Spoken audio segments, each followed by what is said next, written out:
പ്രജിതേ, ഈ ഇറാൻ യുദ്ധം വിളിച്ചു വരുത്തിയതല്ലേ? അതെ, വിളിച്ചു വരുത്തിയതാണെന്ന് തന്നെ നമുക്ക് വേണമെങ്കിൽ പറയാം. പറയാം. അത്തരത്തിലാണ് ഇപ്പോഴത്തെ റിപ്പോർട്ടുകളൊക്കെ വരുന്നത്. നമ്മൾ ഈ പറയുന്നത് പോലെ ഇറാൻ അതുണ്ട് ഇതുണ്ട്, ആനയുണ്ട് ചേനയുണ്ട്, മലപ്പുറം കത്തി, ആയിക്കോട്ടെ. ഓരോ അവരവരുടെ രാജ്യത്തിന് പറ്റുന്ന രീതിയിൽ അവരെല്ലാം സംഭരിച്ചു വെക്കുമല്ലോ. പക്ഷേ ഇത് ഈ ഒരു വിഷയം സത്യത്തിൽ വിളിച്ചു വരുത്തിയത് കാരണം ഹമാസുമായിട്ട് യുദ്ധം ചെയ്യുന്ന സമയത്ത് ഇറാന് ഒരു കാര്യമില്ല, മറ്റേ ഹിസ്ബുള്ള ഹൂതികൾക്കും വേണ്ടിയിട്ട് എല്ലാം ചെയ്തു കൊടുക്കാനും അവരെ കൊണ്ട് ഇതിന് നേരെ അടുപ്പിക്കാനും. ഇപ്പൊ തന്നെ പുറത്തു വന്ന മറ്റൊരു വിവരം എന്ന് പറയുന്നത് ഇറാനും ഇസ്രയേലും തമ്മിലാണ് പ്രശ്നം. ആ പ്രശ്നത്തിലേക്ക് ഹൂതികൾ കൂടി മിസൈൽ വിട്ടിട്ടുണ്ട് എന്നുള്ളതാണ്. അതെ, യമനിൽ നിന്ന് ഹൂതികളും കൂടെ ചെയ്യുന്നു. ഈ ഹൂതികൾ ചെയ്യുന്നു എന്ന് പറയുമ്പോൾ അതൊന്നും ഇറാൻ അറിയാതെ ആയിരിക്കും എന്നൊന്നും വിചാരിക്കാൻ എന്താ പറയാ, കണ്ണടച്ച് വിശ്വസിക്കാൻ കഴിയില്ല. ചില വിശ്വസിക്കാൻ താല്പര്യമുള്ളവരുണ്ട്, ഞങ്ങൾ ഇതേ വിശ്വസിക്കൂ, ഞങ്ങൾ ഇങ്ങനെ ചെയ്യുള്ളൂ എന്ന് താല്പര്യമുള്ളവരുണ്ട്, അവരത് വിശ്വസിക്കട്ടെ. എന്നാൽ നമുക്കത് വിശ്വസിക്കാൻ പറ്റില്ല. ഇപ്പോ ഈ വിളിച്ചു വരുത്തിയതിനെ ചൊല്ലി ഈ യുദ്ധം പല ചർച്ചകൾ നടത്തി. ഇതിപ്പോ എനിക്ക് തോന്നുന്നു ഇന്ന് ഒമാനിൽ 6ാം റൗണ്ട് ചർച്ച നടക്കാനിരിക്കുകയായിരുന്നു. അപ്പൊ അതിനു മുമ്പ് പല ചർച്ചകൾ നടന്നു, വഴങ്ങിയില്ല. യുദ്ധം പോരട്ടെ എന്ന് ഖൊമനേയി അവിടെ ഇരുന്ന് പറഞ്ഞു. ഖൊമനേയിക്ക് പറഞ്ഞാൽ മതിയായിരുന്നു, ഖൊമനേയിക്ക് പറഞ്ഞാൽ മതി. ഇപ്പൊ ഇപ്പുറത്താണെങ്കിൽ നെതന്യാഹു എന്ന് പറയുമ്പോൾ നെതന്യാഹു അത് ചെയ്ത് തന്നെ ആകണം അവർ രാജ്യത്തെ സംബന്ധിച്ച്. പക്ഷെ അത് ചെയ്യുമ്പോഴും രണ്ട് രാജ്യങ്ങളിലുമുള്ള ജനങ്ങളുടെ ഒരു ബുദ്ധിമുട്ടുണ്ട്. അത് നമുക്ക് അതെ, അവരുടെ ബുദ്ധിമുട്ട് നമുക്ക് മനസ്സിലാക്കാതെ പോകാൻ പറ്റില്ല. അതെ അതെ. അപ്പോ ഇത്തരത്തിൽ പറയുമ്പോ ഈ ഖൊമനേയിക്കെതിരെ പോലും ഇപ്പോൾ അവിടെ ഇറാനിൽ വിഷയങ്ങൾ ഉണ്ടാകുന്നുണ്ട്. അതെ, ഖൊമനേയിക്കെതിരെ ജനം തിരിയുന്നുണ്ട്, ഉദ്യോഗസ്ഥർ തിരിയുന്നുണ്ട് എന്നുള്ള രീതിയിലാണ് റിപ്പോർട്ടുകളൊക്കെ വരുന്നത്.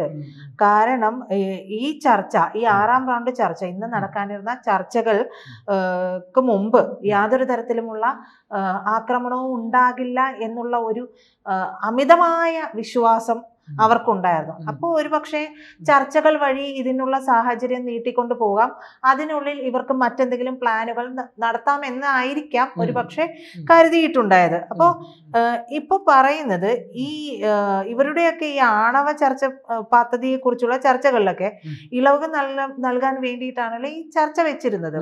അതെല്ലാം തന്നെ പ്രശ്നത്തിലായി. അപ്പൊ ഇപ്പൊ ഒന്നും നടക്കില്ല എന്ന് കരുതുമ്പോൾ ഈ ഭരണകൂടം ഇതിനെ ഒരു ആക്രമണം ഉണ്ടായാൽ എങ്ങനെ നമുക്ക് പ്രതിരോധിക്കാം എന്നുള്ള ചിന്തയിൽ നിന്ന് മാറിപ്പോയി എന്ന് വേണം മനസ്സിലാക്കാൻ. അതുകൊണ്ടാണ് ഇസ്രയേലിന്റെ സ്ട്രൈക്ക് വന്നപ്പോൾ ഇറാൻ ഞെട്ടിയത്. ഇറാൻ സത്യത്തിൽ ഞെട്ടി എന്ന് പറയാൻ ഒന്നുമില്ല, ബാക്കി കരുതിയിരിക്കാത്ത സാഹചര്യത്തിലാണ്. അപ്പൊ അവരുടെ കമാൻഡർമാരും ഒക്കെയും എല്ലാവരും തന്നെ വ്യാഴാഴ്ച രാത്രി തന്നെ സുരക്ഷിതമായ ഷെൽട്ടറുകളിൽ താമസിക്കുന്നതിന് പകരം സ്വകാര്യ വീടുകളിൽ താമസിക്കുകയാണ് ചെയ്തത്. അപ്പോ ഇത് അതെ അതെ. അപ്പൊ അതുകൊണ്ട് തന്നെ റെവല്യൂഷണറി ഗാർഡ്സ് മേധാവിയായിട്ട് ഹൊസൈൻ സലാമി, സായുധ സേനാ മേധാവിയായിട്ടുള്ള മുഹമ്മദ് ഹൊസൈൻ ബഗേരി എന്നിവരുൾപ്പെടെയുള്ള മുതിർന്ന ഉദ്യോഗസ്ഥരൊക്കെ തട്ടിപ്പോയി. കാരണം ഷെൽട്ടറിൽ പോകാൻ പറ്റില്ല. ഖൊമേനി പറഞ്ഞിട്ടുണ്ടാകും, ഒന്നുമില്ലടാ മക്കളെ, ഇപ്പൊ ഒന്നും അടിക്കൂല, ഇതൊക്കെ നമ്മ അവിടെ പറഞ്ഞു നിർത്തിയിട്ടുണ്ട് എന്ന് ഖൊമേനി പറഞ്ഞിട്ടുണ്ടാവും. ഇവരെല്ലാം സലാം ബായ് എന്ന് പറഞ്ഞിട്ട് അതെ സുരക്ഷിതമായിട്ട് വീടുകളിൽ പോയി. അപ്പോ ഈ വലിയ വ്യക്തികളാണല്ലേ. അതെ, അപ്പൊ ഇവരെല്ലാം ഇവരുടെ വീടുകളിൽ പോയി, അങ്ങനെ വീടുകളിൽ പോയി കൊല്ലപ്പെട്ടവരുണ്ട്, അവിടേക്ക് പോയുണ്ട്. അതിന്റെ ഇടയിൽ മറ്റൊരു രീതിയിൽ പറയുകയാണ്, ഇറാനിയൻ റെവല്യൂഷണറി ഗാർഡ്സ് കോർപ്സ് ആയിട്ടുള്ള എയറോസ്പേസ് ഫോഴ്സിന്റെ കമാൻഡർ ബ്രിഗേഡിയർ ജനറൽ അമീർ അലി ഹാജി സാദെ പെട്ടെന്ന് തന്നെ ഒരു മീറ്റിംഗ് ഒക്കെ വിളിച്ചു കൂട്ടുന്നുണ്ട്. അപ്പൊ ഈ മീറ്റിംഗ് വിളിച്ചു കൂട്ടിക്കൊണ്ടിരിക്കുമ്പോ അടുത്ത യുദ്ധയോഗമാണ്, അടുത്തത് എന്ത് ചെയ്യണം എന്നുള്ള യോഗം നടക്കാണ്. അപ്പൊ ഇസ്രായേൽ കൊണ്ടുവന്ന് ഒരു ബോംബിട്ടു. അപ്പൊ പുള്ളിയും തട്ടിപ്പോയി. അതൊരു ഭയങ്കര തിരിച്ചടിയായിരുന്നു. ഞാൻ കേട്ടില്ല, പക്ഷെ ഈ വാർത്ത ആദ്യം പറഞ്ഞ വാർത്ത ഞാൻ കേട്ടു. അതെ, അപ്പൊ ഇങ്ങനെയാണ് മറ്റൊരു തിരിച്ചടി, ഒരു തട്ടിപ്പോക്ക് ഉണ്ടായിട്ടുള്ളത്. അപ്പൊ ഈ പറയുന്നത് പോലെ തന്നെ ഇറാനിയൻ ഉദ്യോഗസ്ഥർക്കിടയിൽ തന്നെ അമർഷമുണ്ടായി. നമുക്ക് വ്യോമ പ്രതിരോധ സംവിധാനമൊക്കെ ഉണ്ടായെന്ന് പറഞ്ഞിട്ട് ഇതൊക്കെ എവിടെടോ ഇതൊന്നും പ്രവർത്തിക്കുന്നില്ലല്ലോ. ഈ ഖൊമനയി എന്ത് കണ്ടിട്ടാണ് നമ്മളെ ഇവിടെ നെഞ്ചും വിരിച്ച് ഇവിടെ നിർത്തിയത്? നമ്മളാണല്ലോ തട്ടിപ്പോണേ. പുള്ളിക്ക് വല്ലതും പറ്റിയോ? പുള്ളിക്കൊന്നും പറ്റിയില്ല. ഖൊമനയി പണ്ടേ ജീവനും കൊണ്ട് ഓടി ഏതെങ്കിലും പൊത്തിന്റെ ഉള്ളിൽ വിളിച്ചിട്ടുണ്ടാവും. ആഭ്യന്തര കലാപം ഉണ്ടായിക്കോളും. അതെ. അപ്പൊ ഇങ്ങനെ നമ്മുടെ വ്യോമ പ്രതിരോധം എവിടെയെന്നും മാത്രമല്ല ഇസ്രായേലിനെ എങ്ങനെ ഇവിടെ വന്നിട്ട് ആക്രമിക്കാനും ഇവരുടെ കമാൻഡർമാരെയൊക്കെ ഇല്ലാതെയാക്കാനും ഒക്കെ കഴിഞ്ഞുവെന്ന് ഇവർ പരസ്പരം ചോദിക്കുകയാണ്. അത്രത്തോളം അപ്രതീക്ഷിതമായിരുന്നു ഈ സമയത്തുള്ള ഈ ആക്രമണം എന്ന് പറയുന്നത്. അപ്പോൾ ഇസ്രായേൽ ആക്രമണവും അതുണ്ടാക്കാവുന്ന നാശനഷ്ടങ്ങളും ഒക്കെ മുൻകൂട്ടി കാണാനായിട്ട് ഇറാന് കഴിഞ്ഞില്ല.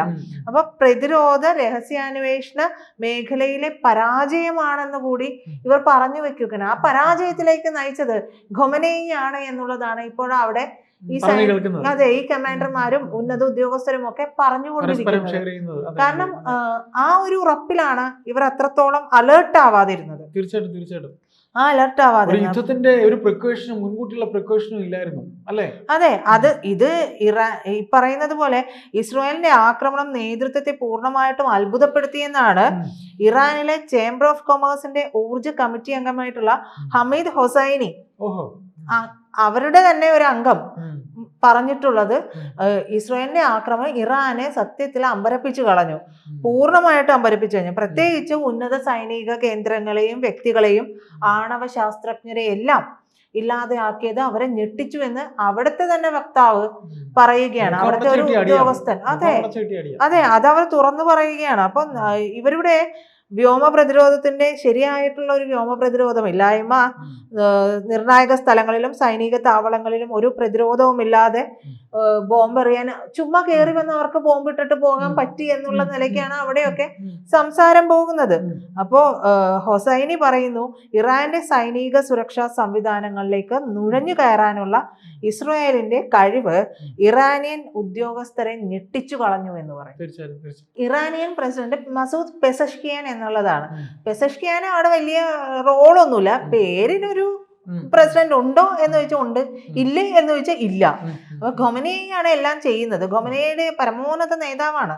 അപ്പൊ ആ പരമോന്നത നേതാവിന്റെ വാക്കിനനുസരിച്ച് അവിടെ എന്താ പറയാ തിരിയാനും നിൽക്കാനും തുള്ളാനും ഒക്കെ പാടുള്ളൂ. അപ്പൊ അങ്ങനെ തുള്ളി വന്നപ്പോഴാണ് ഇസ്രായേൽ കൊണ്ടുവന്ന് ബോംബും മിസൈലും ഒക്കെ അങ്ങ് ഇട്ടത്. അപ്പൊ അത് വിഷയമായി പോയി. ഇങ്ങനെ എന്തിനാണ് ഇങ്ങനെ ഒരു പ്രസിഡന്റ് എന്നുള്ളത് ജനങ്ങൾ ഉൾപ്പെടെ ചോദിച്ചു തുടങ്ങി. സൈനിക മേഖലകളിലും ഇവരുടെ എല്ലാ തരത്തിലുമുള്ള ഉദ്യോഗസ്ഥ തലത്തിലുമൊക്കെ അതൊരു ചോദ്യചിഹ്നമാവുകയാണ്. കാരണം ഒരു മതനേതാവാണ്. ആ മതനേതാവ് ഇത്തരം കാര്യങ്ങൾ ഹാൻഡിൽ ചെയ്യുമ്പോൾ പറ്റാവുന്ന പിഴവുകളാണ് ഇപ്പോൾ സംഭവിച്ചത്. അതെ, അത് മതനേതാവാണ്. ആ മതനേതാവ് ആണ് ഇപ്പോൾ എല്ലാ കാര്യങ്ങളും തീരുമാനിക്കുന്നത്. പെസഷ്കിയാനെ നിങ്ങൾ അങ്ങ് മാറി നിൽക്ക് എന്ന് പറയും. അത് മാറി നിൽക്കുക തന്നെയാണ്. നമ്മൾ ഇത്രയും ദിവസം തുടർച്ചയായിട്ട് പറയുന്നു. പെസഷ്കിയാന്റെ പേര് എവിടെ നമ്മൾ പറഞ്ഞു? ഞാൻ സത്യം പറഞ്ഞാൽ പ്രീത പറയുന്ന ഈ സമയത്താണ് ഈ പേര്. പെസഷ്കിയാൻ എവിടെ പേര് പറയും? ആരും പറയുന്നില്ല. കാരണം അദ്ദേഹം അവിടെ ഉള്ളതും ഇല്ലാത്തതും അതെ റബ്ബർ സ്റ്റാമ്പാണ്. അപ്പോ ഖമേനി പറഞ്ഞുകൊണ്ടിരുന്നത് ഇസ്രായേലിനെതിരെ പ്രതികാരം ചെയ്യാനൊക്കെ താൻ ശ്രമിച്ചെങ്കിലും തിടുക്കത്തിൽ പ്രവർത്തിക്കില്ല എന്നൊക്കെ പറഞ്ഞിരുന്നു. പക്ഷെ ഈ അലി ഖൊമനയിയുടെ നേതൃത്വത്തിൽ നടന്ന ചർച്ചകൾക്ക് ശേഷമുള്ള ചർച്ചകളിൽ പരിചയമുണ്ടായിരുന്ന ഈ രണ്ട് ഉദ്യോഗസ്ഥരുണ്ട്. ആ ഉദ്യോഗസ്ഥരും പറയുന്നത് ഖൊമനയിയും പ്രതീക്ഷിച്ചിട്ടില്ല. ഖൊമനയി പ്രതീക്ഷിക്കാത്തത് കൊണ്ട് തന്നെ ഖൊമനയി ഇതിനു വേണ്ട മുന്നൊരുക്കങ്ങൾ നടത്താനുള്ള നിർദ്ദേശം നൽകിയില്ല എന്നുള്ള രീതിയിലുള്ള റിപ്പോർട്ടുകൾ വരികയാണ്. മാത്രമല്ല ഈ പറയുന്നത് പോലെ ഇനി ഇത് അവിടെ ഖൊമനയിക്കെതിരെയുള്ള പ്രശ്നങ്ങൾ ഉടലെടുത്തു തുടങ്ങുകയാണ്. കാരണം ഇറാന്റെ ഊർജ അല്ലെങ്കിൽ ജല അടിസ്ഥാന സൗകര്യങ്ങൾക്ക് നേരെയുള്ള ഇസ്രായേലിന്റെ ആക്രമണം അവരെ പല രീതിയിൽ ബാധിക്കാം. അതെല്ലാം തന്നെ പലതരത്തിലുള്ള കലാപങ്ങൾ ഇറാനുള്ളിൽ തന്നെ ഉണ്ടാക്കുന്നതിന് സാധ്യതയുണ്ട് എന്നുകൂടി ആ ഒരു ഉദ്യോഗസ്ഥൻ പറഞ്ഞു വയ്ക്കുന്നുണ്ട്. അപ്പൊ ദശാബ്ദങ്ങൾ നീണ്ടു നിൽക്കുന്ന ഒരു പ്രശ്നങ്ങൾ തന്നെ ഇറാനുള്ളിൽ ഉണ്ടായേക്കാം. അത് ഉണ്ടാകണമെങ്കിൽ ഒരു സമഗ്രമായ യുദ്ധം നടത്തുകയോ ആഭ്യന്തരമായും അന്തർദേശീയമായും പരാജയം ഏറ്റുവാങ്ങുന്നതായി വ്യാഖ്യാനിക്കപ്പെടാവുന്ന ഒരു പിൻവാങ്ങലോ ചെയ്യുന്നതിൽ ഇതിൽ ഏതെങ്കിലും ഒരു രീതിയിൽ സമ്മതിക്കണം. ഒന്നില്ലെങ്കിൽ ആ ആഭ്യന്തര കലാപം ഇല്ലാതെയാക്കണം, അല്ലെങ്കിൽ പൂർണ്ണമായിട്ടും ഇറാൻ പരാജയപ്പെട്ടു എന്ന് സമ്മതിക്കുന്ന രീതിയിലേക്ക് ഖമനേയി എത്തണം. എത്തിയില്ലെങ്കിൽ അത് രാജ്യത്ത് തന്നെ വലിയ വിഷയം ഉണ്ടാകും. ഇപ്പൊ ലോകരാജ്യങ്ങളോട് മത്സരിക്കുന്നത് മാത്രമല്ല, അവരവരുടെ രാജ്യത്തിനുള്ളിൽ തന്നെ ഖമനേയിക്കെതിരെ പ്രശ്നങ്ങൾ ഉണ്ടാകാം എന്നുകൂടി പറയുകയാണ്. അപ്പോ ഇത്തരത്തിലുള്ള വിഷയങ്ങളെല്ലാം ഖമനേയിക്കെതിരെ അവിടെ ഉദ്യോഗസ്ഥ തലത്തിൽ സൈനികമായിട്ടും തിരിഞ്ഞിട്ടുണ്ട്. ഖമനേയിക്കെതിരെ പ്രശ്നം ഉണ്ടാകുന്നുണ്ട്. അതെ, ഖമനേയിക്ക് ഒരു കിണ്ടി അറിയില്ല. ഖമനേയി പറയുന്നതിൽ നിന്ന് മാറി ചിന്തിക്കണം എന്നുള്ളത് ഒരു പക്ഷേ അതെ, അങ്ങനെ മാറി ചിന്തിച്ചില്ലെങ്കിൽ പ്രശ്നമാകും എന്നുള്ളത് അവർ തന്നെ ചിന്തിച്ചു തുടങ്ങുന്ന ഒരു സാഹചര്യമുണ്ട്. പക്ഷെ അത് എങ്ങനെ വഴിമാറും എന്നുള്ളത് നമുക്ക് ഇപ്പൊ പറയാൻ പറ്റില്ല.